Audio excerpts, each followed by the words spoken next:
later part of June. You wouldn't know it by the weather. But when you look at that and you say, now all of a sudden we have to have reform in this one area before revenue. My question to all of you, and my question to him, is if we need reform now, why didn't we need it in January? Why wasn't it the first thing we sought to do? Why did the budget include, and the transportation bill, $1 billion of taxation, and there wasn't any question at that time about making reform a priority? Well, I can answer that question for you on the part of Scott and I. And the answer is that in the House and the Senate, legislators in both parties were trying to put together and put forward a transportation reform bill, trying to put together a pension reform bill, and trying to put together a real ethics reform bill. So I want you to think about that. And I want you to talk to your neighbors, and I want you to talk to the press, and I want you to talk to anyone who listens and say, why are we allowing us to be subject to a red herring about talking about the fact that we don't have an ethics reform bill? No one wants an ethics reform bill more than the members of the legislature. Scott and I and our colleagues have worked on it. We have debated it. We've offered amendments to make it stronger. And I will tell you, in the next few days, we are going to get it done. But let's not confuse that with the debate we ought to be having about the sales tax in Massachusetts.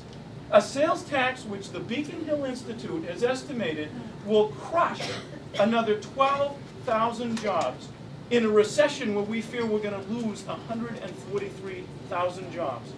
A sales tax which, according to that same report, is going to extinguish $51 million in new capital investment in Massachusetts will not happen because of this discouragement that will occur because of that increase.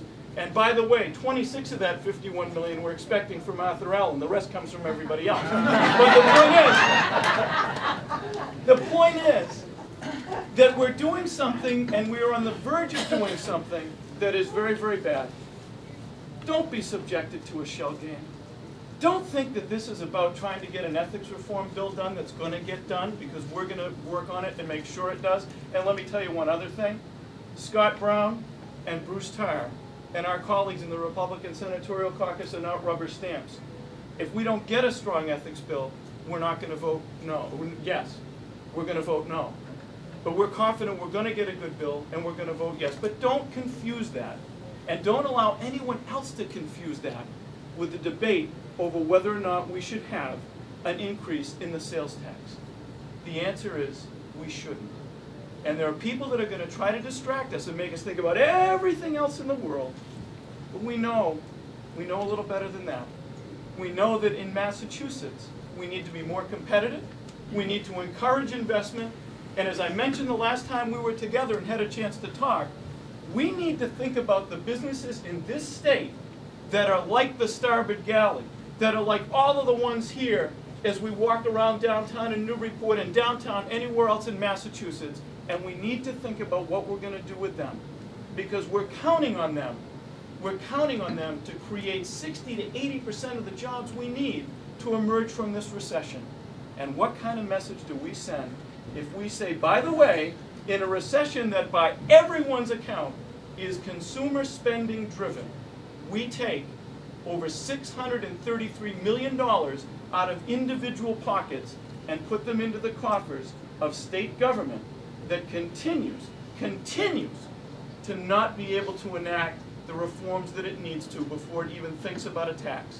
And that's my last point. You are going to hear in the next few days a lot of wailing. You're going to hear, my God, there is no way that we can get out of this recession without the sales tax or some analog. Let me put you back in the Wayback Machine one more time. And let's turn the Wayback Machine to 1991.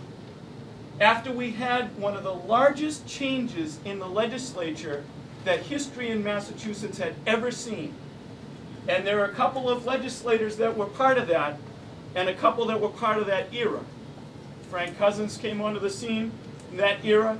I came onto the scene in that era. And in 1991, I stood on the floor of the House of Representatives and was told by a lot of informed people that there's no way we can get out of this recession the one that they were in then, because we had a governor, you might remember, his name was Michael Dukakis.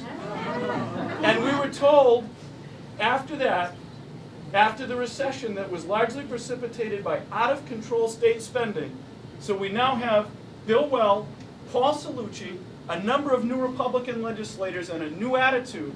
We were told, once again, there is no way that you can get out of this recession without raising taxes. Well, Bill Weld and Paul Cellucci and Bruce Tarr and Frank Cousins and a lot of our colleagues didn't believe that.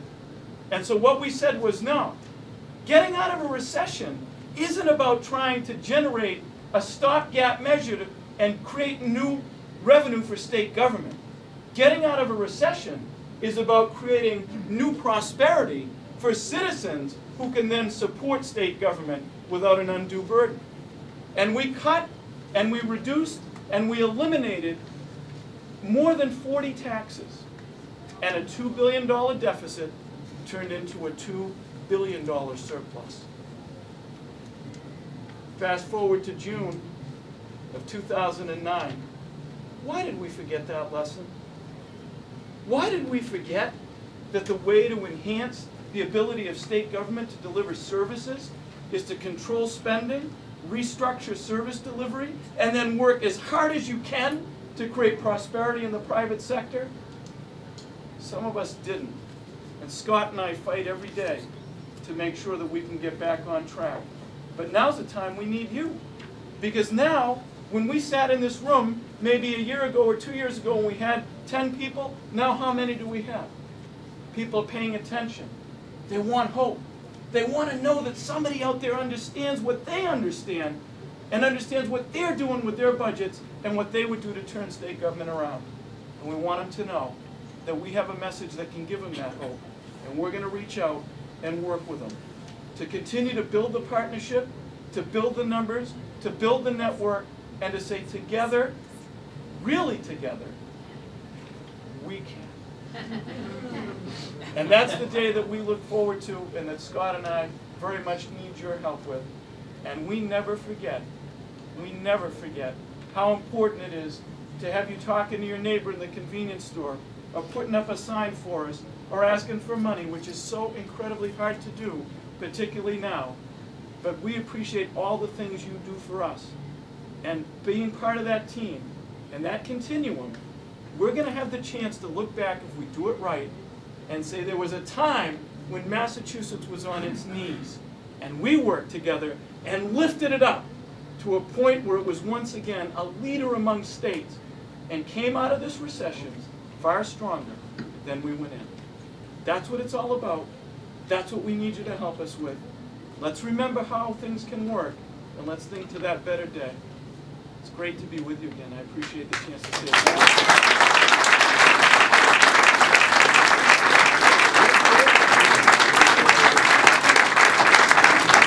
I love this guy. Yeah.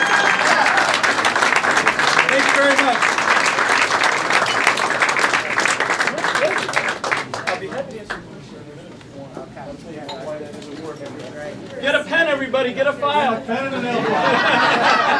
What else you got? I just have the empty box to bring back.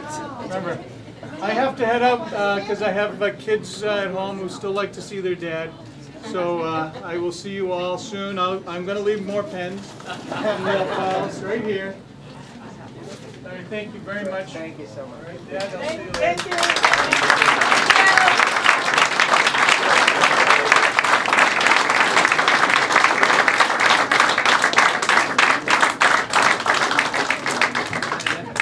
Do you folks in the bunker want to come up before we get going? Are you guys comfortable there? Yes. Are you good? Okay, that's great.